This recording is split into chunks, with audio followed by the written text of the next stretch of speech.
قرآن مجید فرقان حمید کی جو آیہ کریمہ میں نے پڑھی ہے اسی پر میں نے کچھ بات عرض کرنی ہے۔ جمعۃ الوداع کے موقع پر بزرگ فرماتے ہیں کہ وہ پیغام جو بہت زیادہ ضروری ہو وہ قوم تک پہنچانا چاہیے۔ تو ایک پیغام ہے جو بڑا ہی ضروری ہے، جس پر دین کا مدار ہے، دین کی بنیاد ہے، جو اصل دین ہے، روح دین ہے، مغز قرآن ہے، اور وہ ہے میرے رسول کریم کی محبت، نبی پاک کی تعظیم، حضور کی توقیر۔ وقت گزرتا جا رہا ہے، اب لوگ سمجھتے ہیں کہ سنجیدہ آدمی شاید وہ ہوتا ہے جو بڑی پابندی سے نماز پڑھے، روزہ رکھے، زکوٰۃ دے، حج کرے، لیکن نعت کی بات کرنا، نبی پاک کی بات کرنا، حضور کے لیے پیار کی بات کرنا، میں نماز پڑھ تو رہا ہوں، روزہ رکھ تو رہا ہوں، خدا کے بندے یہ یاد رکھیں کہ جب تک بانی اسلام صلی اللہ علیہ وسلم کے ساتھ آپ کا قلبی رشتہ نہیں نہ ہوگا، آپ نماز پڑھیں گے ضرور پر آپ کا دل نہیں لگے گا، آپ تلاوت کریں گے ضرور لیکن کچھ چیزیں بوجھ محسوس ہوں گی، مشکل ہوگا وہ کام کرنا۔ جب پیار ہو جاتا ہے نا تو پھر انسان کی طبیعت کا مزاج بدل جاتا ہے، بیٹے ادھر ہی رہیں گے، بیٹی اپنے گھر چلی جائے گی۔ تو کئی دفعہ بیٹی غلطی بھی کرتی ہے، بیٹے کو مار بھی دیتی ہے، تو ابا پھر بھی اس کو ڈانٹتا ڈپٹتا، کیوں؟ اس لیے کہ بیٹی سے پیار زیادہ ہے، بیٹی سے۔ وہ الگ بات ہے کہ ہمیں غلط فلسفہ بھی بیان کرتے ہیں کہ اس نے اپنے گھر چلے جانا ہے، اس لیے میں کچھ نہیں کہتا، بھی اپنے گھر بھی صحیح ہو کے جائے تو بہتر ہے، لیکن اس سے پیار ہوتا ہے تو اس پر غصہ نہیں آتا، یہ مزاج ہے۔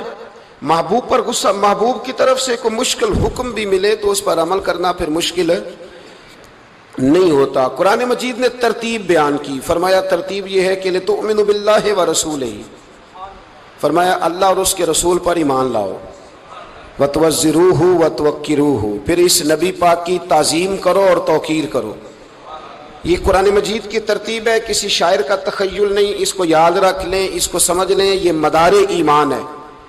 لِتُؤْمِنُوا بِاللَّهِ وَرَسُولِهِ، تاکہ اللہ اور اس کے رسول پر ایمان لائیں، وَتُوَزِّرُوهُ وَتُوَقِّرُوهُ، پھر نبی پاک کی تعظیم کرے اور خوب توقیر کرے رسول پاک کی۔ پھر فرمایا وَتُسَبِّحُوهُ بُكْرَةً وَأَصِيلًا، اب صبح و شام اللہ کی پاکی بیان کرے، اب صبح و شام اللہ کی پاکی، پہلے ایمان، پھر نبی پاک کی تعظیم، اس کے بعد ذکر تیسرے نمبر پر عبادت کا تذکرہ ہے۔ یعنی ایمان کے ڈائریکٹ بعد عبادت نہیں، ایمان کے بعد حضور کی محبت ہے۔ جب محبت ہوگی تو عبادت کرنا ویسے ہی بڑا آسان ہو جائے، جب رسول اللہ صلی اللہ علیہ وسلم کی غلامی ہوگی تو عبادت کرنا ویسے ہی بڑا آسان۔ علامہ اقبال کہتے ہیں میں نے سارا دین پڑھا ہے، سارا قرآن پڑھا ہے، میں نے بنظر غائب جب ساری چیزوں کو دیکھ لیا تو اقبال کہنے لگے میں اس نتیجے پہ پہنچا ہوں کہ مغز قرآن، روح ایمان، جان دین۔ بھائی اقبال، میں کسی عالم کی بات کرتا تو لوگوں نے شاید رویہ اور اختیار کرنا تھا، وہ لوگ جس پر اکثر مکاتب فکر اعتبار کرتے ہیں۔ اقبال کہنے لگے مغز قرآن، روح ایمان، جان دین۔ لفظوں پہ غور کریں، مغز یعنی سارے قرآن کا مغز، روح ایمان یعنی ایمان کی روح، اور جان دین یعنی سارے دین کی۔ آپ دیکھیں ترتیب، مغز قرآن، روح ایمان، جان دین۔ اقبال جلدی بتاؤ وہ کیا ہے؟ تو اقبال کہنے لگے ہست حب رحمت للعالمین، ہست حب رحمت للعالمین، مغز قرآن، روح ایمان اور جان دین، ہست حب۔ کہنے لگا میں تو سمجھا ہوں کہ قرآن کا مغز ایمان کی روح اور دین کی جان اگر ہے تو نبی پاک کی محبت کا نام ہے، رسول اللہ کی محبت کا نام ہے، نبی پاک کی محبت کا نام۔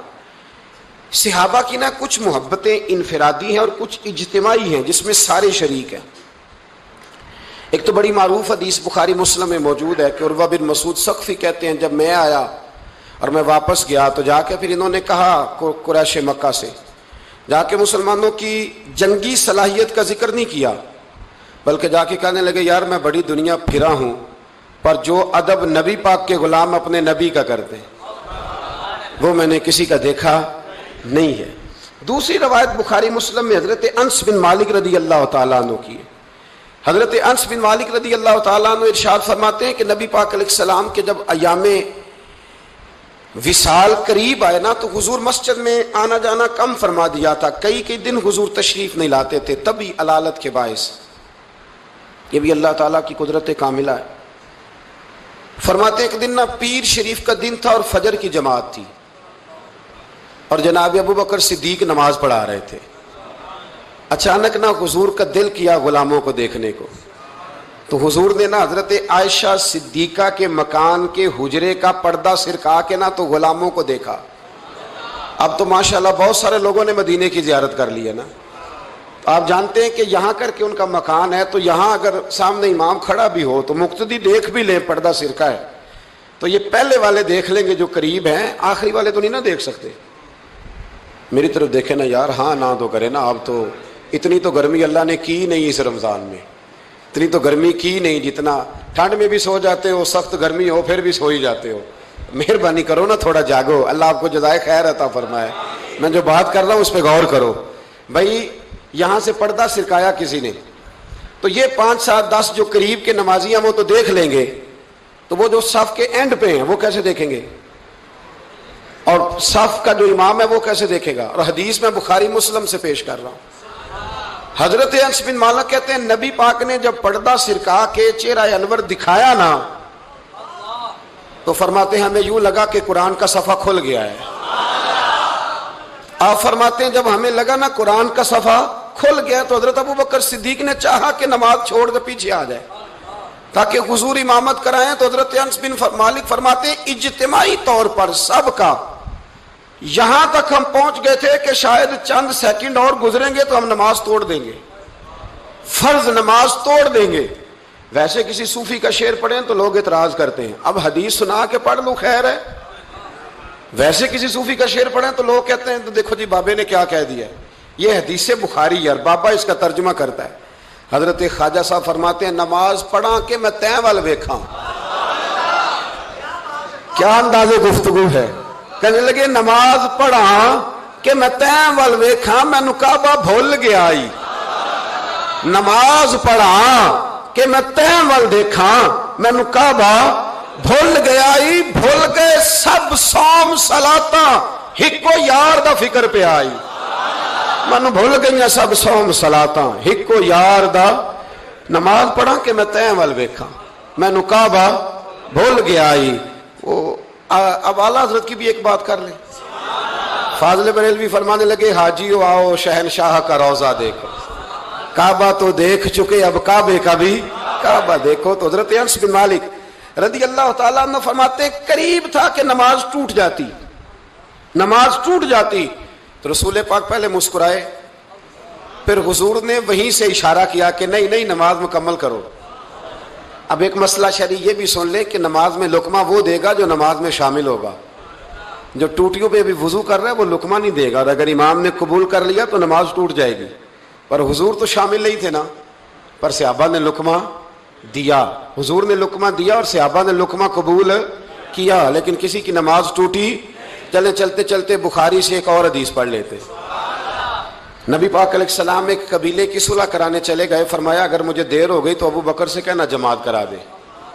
جس ابو بکر کو نبی پاک مصلی پہ کھڑا کریں وہ واقعی ساری امت کے امام ہیں, جنہیں حضور مصلی دے. ابو بکر سے کہنا جماعت کرا دے. حضرت صدیق ایک پر کھڑے ہو گئے تو نبی پاک بھی آ گئے. جماعت کھڑی ہوئی تھی کہ حضور بھی پہنچ گئے. شارحین کہتے ہیں 3 5 یا 7 صفیں تھی صحابہ کی. حضور جس صف میں جاتے صحابہ جگہ چھوڑ دیتے. یہ بخاری مسلم ہے. صفیں ٹوٹتی رہی پر نماز کسی کی بھی نہیں ٹوٹی. اور حضور پہلی صف کے پیچھے جا کے کھڑے ہوئے تو حضرت ابو بکر صدیق نے ایک قدم پیچھے اٹھایا. حضور نے اشارہ کیا چل پڑھا نماز. نماز پڑھا کہ میں تیں ول ویکھاں, مینوں کعبہ بھول گیا آئی. بھول گئے نہیں سب صوم صلاتاں, ہکو یار دا فکر پہ آئی. 2-3 دفعہ حضور نے اشارہ کیا پر جناب صدیق ایک بار پیچھے ہٹ گئے. حضور مصلی پہ چڑھے نماز پڑھائی تو نماز کے بعد فرمایا جب میں نے جو کہا تھا. اب لوگ کہتے ہیں حضور نے خود ہی تو کہا ہے. تو حضور فرمانے لگے ابو بکر جب میں نے جو کہا تھا کہ جماعت کراؤ تو کیوں نہیں کرائی, بخاری ہے. حضرت صدیق اکبر نے ہاتھ باندھے تو رو پڑے. عرض کرنے لگے حضور اب ابو قحافہ کے بیٹے کی اتنی جرت تو نہیں نا کہ نبی پاک کے مصلی پہ کھڑے ہو کے نماز پڑھائے، حضور پیچھے ہوں اور یہ مصلی پہ نماز، اتنی جرت تو نہیں نا۔ تو رسول اللہ کی محبت اصل ایمان، یہ جو محبت ہوتی ہے نا یہ شوق پیدا کرتی ہے، محبت وارفتگی لاتی ہے، محبت جینے کا طریقہ بتاتی ہے۔ یہ جو لوگ محبت نہیں نہ کرتے وہ روٹی کھاتے ہیں پر بغیر نمک کے، وہ روٹی کھاتے ہیں پر آدھی کچی آدھی پکی، میں منع یہ نہیں کہہ رہا کھاتے نہیں، پر بغیر نمک کے، اور آپ کو پتہ ہے سارا کچھ ڈالیں تو نمک۔ وہ ایک بزرگ تھے تو کسی نے ان سے کہا جی آپ نے آج تقریر میں عجیب بات کر دی ہے کہ نماز بھی پڑھیں، روزہ بھی رکھیں، حج بھی کریں، زکوٰۃ بھی کریں، صرف نبی پاک سے محبت نہ کریں تو مار پڑے گی، صرف حضور سے محبت نہ کریں تو یہ کیا بات ہوئی؟ میں نے نمازیں پوری پڑھی، حج کیے، صرف محبت ہی نہیں کر سکا تو اللہ کیوں مارے گا؟ تو وہ فرمانے لگے کہ میں چونکہ تویز دھاگا بھی کرتا ہوں، پیر ہوں، کہنے لگے میری پڑوسن ایک دن آئی تھی اور آ کے کہتی تھی میرا خاوند بلا وجہ مارتا ہے۔ تو میں نے کہا کہ بلا وجہ، بیوقوف تو نہیں نا کہ بلا وجہ مارے، کوئی وجہ تو ہوگی۔ کہنے لگی نہیں پیر صاحب بلا وجہ ہی مارتا ہے۔ تو میں نے کہا اچھا تازی مار کب پڑی؟ کہنے لگی آج ہی پڑی ہے شام کو۔ تو میں نے کہا کہ وہ کس بات پہ پڑی؟ کہنے لگی پیر صاحب کچھ بھی نہیں، کوئی اتنی بڑی بات کوئی نہیں تھی، اس نے مجھے کہا ہے کہ مسور کی دال پکا دو، تو میں نے پیاز بھی ڈالا ہے، لہسن بھی ڈالا ہے، گھی بھی ڈالا ہے، اور میں نے اس کے اندر ہلدی بھی ڈالی ہے، مرچیں بھی ڈالی ہیں، بس جلدی میں نا دال ڈالنا بھول گئی ہوں، باقی ہر شے ڈالی ہے، صرف وہ مسور کی دال۔ تو حضرت صاحب کو بات تو نہیں تھی نا مارنے والی۔ پیر صاحب کہنے لگے نہیں سمجھ آ گئی ہے، واقعی بیوقوف ہے، اسے مارنا نہیں چاہیے، تو نے سارا کچھ تو پکایا ہے، صرف دال ہی نہیں نا پکی، باقی تو پک گیا۔ تو فرمانے لگے یہ جو لوگ ہیں نا یہ بھی جلدی میں نا نماز پڑھ لیتے ہیں، روزہ رکھ لیتے ہیں، حج کر لیتے ہیں، زکوٰۃ دے دیتے ہیں، پر محبت رسول کی دال ڈالنا بھول جاتے ہیں۔ تو اللہ کہتا ہے جو اصل کام تھا وہ تو رہ گیا، مغز قرآن روح ایمان جان دی ہست حب رحمت للعالم۔ نبی پاک سے ذاتی دلچسپی، شوق، ذوق، پیار، وارفتگی، آپ کا نا دل کرے حضور کا ذکر کرنے، اور جب آپ نبی کریم علیہ السلام کا نام لے تو پتہ چلے کسی خاص الخاص کا ذکر کیا جا رہا ہے، آپ کے چہرے کے تاثرات بتائیں کہ آپ کو مصطفیٰ کریم سے بڑا پیار ہے، آپ نعت سنیں تو آپ کا دل لگے، جمے، شوق ہو۔ آپ مدینہ، ایک صاحب آئے مدینہ شریف سے مجھے ملنے کے لیے، واپس آئے تو کہنے لگے حضرت صاحب میں نے ارادہ کیا ہے غریبوں کی مدد کروں گا، یتیموں کی مدد کروں گا، عمرہ میں نے کر لیا۔ میں نے کہا یار یہ بات تیری ٹھیک ہے، نفلی حج عمرے سے بہتر تھا غریب کی مدد کرتا، پر تو یہ نہ کہے کہ میں نے اب جانا نہیں، یہ اچھا نہیں لگتا، تو کہے کہ اللہ مجھے بار بار لے جائے، ہر بار لے جائے۔ وہ تو فلسفہ جو بیان کر رہا ہے وہ ٹھیک ہے، لیکن جو محبت والے معاملات ہیں نا ان میں کوئی کمپرومائز ہو سکتا؟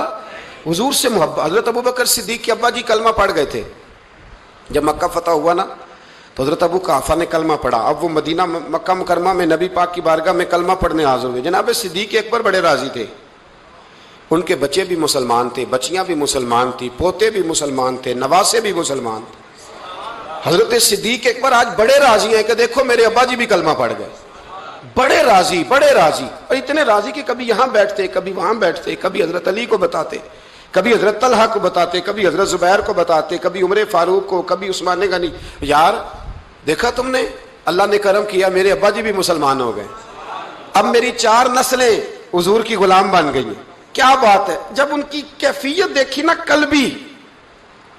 قلبی کیفیت، تو نبی کریم صلی اللہ علیہ وسلم نے کہا ابو بکر تمہیں مبارک ہو، تمہارے والد بھی مسلمان ہو گئے۔ جب کہا نا مبارک ہو تو صدیق اکبر رو پڑے، اٹھ کے حضور کے قریب گئے، نبی پاک کا دست مبارک پکڑ کے چوم لیا، عرض کرنے لگے یا رسول اللہ مجھے اللہ کی عزت کی قسم، میرا باپ مسلمان ہوا ہے، میرے کلیجے میں پھول کھل رہے ہیں، دل ٹھنڈا ہو گیا ہے، لیکن حضور میں قسم اٹھا کے کہتا ہوں اگر آپ کے چچاؤں میں سے کوئی کلمہ پڑھ لیتا نا تو مجھے اپنے باپ کے کلمہ پڑھنے سے زیادہ خوشی ہونی تھی۔ اگر آپ کے چچاؤں میں سے کوئی، نہیں سمجھ آئی آپ کو میری بات، اگر ان میں سے کوئی، ابو لہب، ابو سفیان، ابو طالب، اور ان سب میں سے کوئی شخص کلمہ پڑھتا، آج مسلمان ہوتا تو مجھے زیادہ خوشی ہوتی۔ نبی کریم صلی اللہ علیہ وسلم نے جب ان کی طرف غور سے دیکھا تو عرض کرنے لگا یا رسول اللہ صلی اللہ تعالیٰ علیہ وسلم، اصل بات یہ ہے کہ جب اگر چچاؤں میں سے کوئی کلمہ پڑھتا تو آپ نے زیادہ راضی ہونا تھا، اور حضور مجھے اپنے راضی ہونے سے آپ کا راضی ہونا زیادہ اچھا لگتا ہے. آپ کی رضا, آپ کی طبیعت. یارو ہم لوگ پتہ کہتے ہیں میں جی بڑا اصول پسند ہوں جی, میں سیدھا سیدھا چلتا ہوں. بھئی اصول پسند اور ہوتا ہے, محبت والا اور ہوتا ہے. ایک اقرا بن حابس رضی اللہ تعالیٰ عنہ کہتے ہیں میں نے ایک دن عرض کی یا رسول اللہ آپ بچوں سے بڑا پیار کرتے ہیں, میں تو نہیں کرتا, میں تو ذرا کھینچ کے رکھتا ہوں, ڈانٹ کے رکھتا ہوں. تو حضور فرمانے لگے تیرے دل سے اگر اللہ نے رحمت کو کھینچ لیا ہے تو میں کیا کروں, مجھے تو اس نے رحمت للعالمین بنایا ہے. اصول پسندی اور ہوتی ہے اور محبت اور ہوتی ہے, ان دونوں میں فرق ہوتا ہے. ہم لوگ کہتے ہیں جی میں اصول پسند ہوں جی, پابندی سے نماز پڑھتا ہوں, روزہ سیدھا سیدھا چلتا ہوں جی, میں اس چکر میں نہیں پڑھتا کہ میں غلامی کروں, میں محبت کروں, میں نعت پڑھوں, میں محفل میں جاؤں, یہ کام میں نہیں کرتا. حضرت عمر فاروق رضی اللہ تعالیٰ عنہ سے بڑا تو اصول پسند کوئی نہیں نہ ہوگا. یعنی بہت بڑا چودھری بھی اگر اپنی گلی کے اندر, حضرت ابو سفیان جیسے لوگ مسلمان ہو گئے, کلمہ پڑھ لیا, اور جناب ابو سفیان رضی اللہ تعالیٰ عنہ نے اپنے گھر کے اندر نہ تھوڑی سی سامنے اینٹیں رکھ کے جگہ بنا لی, تو حضرت عمر کو پتہ چلا تو فرمایا جیسے بنائی ہے ویسے وہ کھیڑو بھی, آپ نے لوگوں کا رستہ تنگ کر دیا. اصول پسند آدمی, اصول کی بات آئے تو بیٹے کو بھی معافی نہیں, کسی کو معافی نہیں, بڑے اصول پسند تھے. ایک دن لوگوں نے کہا عمر تو بڑا اصول پسند ہے, پر یہ مسجد نبی کی گلی میں جو نبی پاک کے چچا حضرت عباس کا پرنالا لگا ہوا ہے اور وہ سب لوگوں کے کپڑے کیچڑ سے بھر دیتا ہے, وہ پرنالا نہیں نظر آتا, گلی میں لگا ہے. اب تو ہمارے پرنالے اور طرح کے ہیں نا, تو جو حرم شریف میں آپ میزاب رحمت ہے وہ دیکھا نا آپ نے, وہ پرانے زمانے میں جو لوہے کے پرنالے ہوتے تھے, تو وہ واقعی پوری گلی جو تھی نا وہ گزر کوئی نہیں سکتا تھا. اتنا اچھا شاور ہوتا ہی کوئی نہیں تھا جتنا وہ ہوتا تھا, وہ بڑا تگڑا قسم کا پرنالا ہوتا تھا, تو کوئی شے نہیں گزر سکتی تھی بڑی دیر تک. بارش کے رکنے کے بعد بھی ساری چھت سے جب تک پوری مٹی اور پوری توڑی ساری نہیں نا اتر جاتی تھی تب تک وہ پرنالا نہیں سانس لیتا تھا, تو پرنالا بہتا تھا. اور وہاں سے بڑا مین گلی تھی مسجد کو آنے کی, لوگوں کے کپڑے آلودہ ہو جاتے. ایک دن لوگوں نے حضرت عمر سے کہا یہ پرنالا نہیں نظر آتا, یہ نہیں اصول پسندی. تو جناب عمر فاروق رضی اللہ تعالیٰ عنہ فرمانے لگے اتار دیتے ہیں پرنالا, یہ بھی اصول پسندی ہے, اتارتے. حضرت عمر فاروق نہ گئے, اور شارحین نے لکھا ہے کہ اونٹ کے اوپر بیٹھ کر آپ نے یوں پکڑ کے نا پرنالا کھینچا, اور جناب عباس کے گھر والوں سے فرمانے لگے 4 کونے ہوتے ہیں گھر کے, چھت کے 4 کونے ہیں, کسی اور میں لگا لو پرنالا, کو ضروری ہے کہ نمازیوں والی گلی پہ لگایا جائے. یہ کہہ کے آ گئے, کسی کی ضرورت ہی بات کرے. حضرت عباس آئے تو لوگوں نے آ کے کہا کہ عمر نے پرنالا کھیڑ دیا اور فرمایا کہ 4 کونے کہیں اور لگا لو. تو حضرت عباس مسکرائے. لوگوں نے کہا مسکراتے کیوں ہو؟ فرمانے لگے کوئی مسئلہ نہیں, عمر خود آ کے لگا کے جائے گا, جیسے وہ کھیڑا ہے ویسے.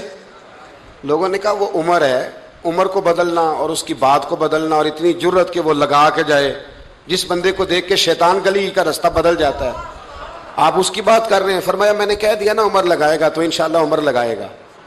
حضرت عباس مسجد میں آئے, نماز پڑھی, تو کہتے میں نے بات چھیڑی دی. عمر خود کہنے لگے کہ حضور آپ سے تو امید نہیں تھی. حضرت عباس سے کہنے لگے بھئی جگہ بھی ہے, 4 کونے ہوتے ہیں گھر میں, کو ضروری ہے اسی کونے پہ لگے جہاں سے نمازی گزرتے ہیں, یہ بخاری مسلم کی حدیث ہے. حضرت عباس کہنے لگے عمر 4 کونے ہیں, میرے پاس جگہ بھی ہے پرنالے کی, میں نے بھی کئی دفعہ سوچا تھا وہ کھیڑ دوں, اور میں بھی اسی گلی سے گزرتا ہوں, میرے کپڑوں میں بھی کیچڑ بڑی دفعہ پڑا ہے, پر مجبوری یہ ہے وہ کھیڑ اس لیے نہیں سکتا کہ یہ پرنالا میرے نبی کریم نے اپنے دستے مبارک سے لگایا تھا. فرمایا میں مکان بنا رہا تھا, چھت بنا رہا تھا, تو حضور اچانک آ گئے, اور کئی لوگ گواہ ہیں اس کے. رسول کریم تشریف لائے اور نبی پاک علیہ السلام نے فرمایا لاؤ چچا تھوڑا میں بھی کرتا ہوں, اور پھر میرے نبی کریم صلی اللہ تعالی علیہ وسلم نے اپنے دستے مبارک سے یہ پرنالا لگایا تھا. کئی دفعہ سوچا وہ کھیڑ دوں, پھر سوچتا ہوں حضور نے لگایا تھا. لیکن چلو اب تو علت پائی گئی, اب تو سمجھ آ گئی, اصول بن گیا, اب تو اصول بن گیا نا, تو ٹھیک ہے آپ اب اس طرح کرے, وہ کھیڑ دیا تو ٹھیک ہے. جناب کہنے لگے پہلے کیوں نہیں بتایا؟ بھئی وہ نمازیوں پہ چیٹے پڑتے ہیں, گلی کا رستہ ہے. فرمایا پڑھتے ہیں تو پڑھتے رہے, آپ نے بتایا کیوں نہیں؟ حضرت جناب عباس کہنے لگے کہ آپ کا کیا خیال ہے کہ میں یہ کروں گا کہ لوگوں پہ چھینٹے پڑے اور مجھے پرواہ نہ ہو؟ حضور نے لگایا تھا. حضرت عمر فاروق نے نا جناب عباس کا بازو تھاما,